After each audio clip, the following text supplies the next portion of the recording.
এই দেখো কাঠবিড়ালিটা এসছে, দেখো প্রতিদিন আসে এরকম খেতে। আমি একটু করে খাবার দিই এখানে।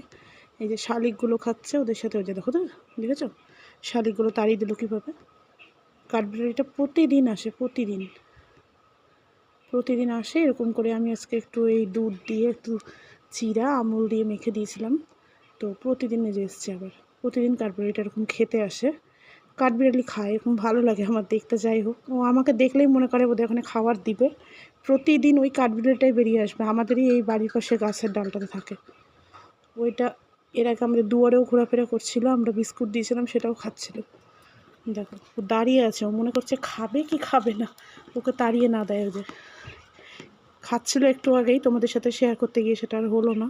প্রতিদিন আমি এরকম দিব খেতে, কিন্তু কাঠবিড়ালির সাথে এই শালিক পাখির প্রতিদিনকার অশান্তি। প্রতিদিন এরকম করবে, ওরা মারপিট করবে আর তাড়িয়ে দেবে। দেখেছো কাঠবিড়ালিটা চলে গেল, খেতেই দিল না। আসবে কিনা কে জানে। ওই দেখো অবশেষে এসেছে খেতে, দেখেছো আবার ওকে তাড়িয়ে দেবে। হচ্ছে প্রতিদিন ও এরকম করে কি সুন্দর খায়, আমার ভালো লাগে, ওকে আমি দিই খেতে। যাই হোক, অনেকেই ভাবতে পারো কাঠবিড়ালি তো অনেকই থাকে গাছে, তুমি বুঝছো কী করে কোনটা। বুঝতে পারি গো, খেতে দেই তো প্রতিদিন, বুঝতে পারি। দেখো কি সুন্দর খাচ্ছে, দেখো। এর থেকে বেশি তো তোমাদেরকে দেখাতে পারছি না ক্লোজ থেকে, কারণ ও পালিয়ে যাবে। আমার খুব ভালো লাগে খেতে। যাই হোক, খেতে দিতে ভালো লাগে, দিয়েছি। সবাই খাক একসাথে মিলেমিশে। খুব সুন্দর একটা জিনিস শেয়ার করলাম। টাটা।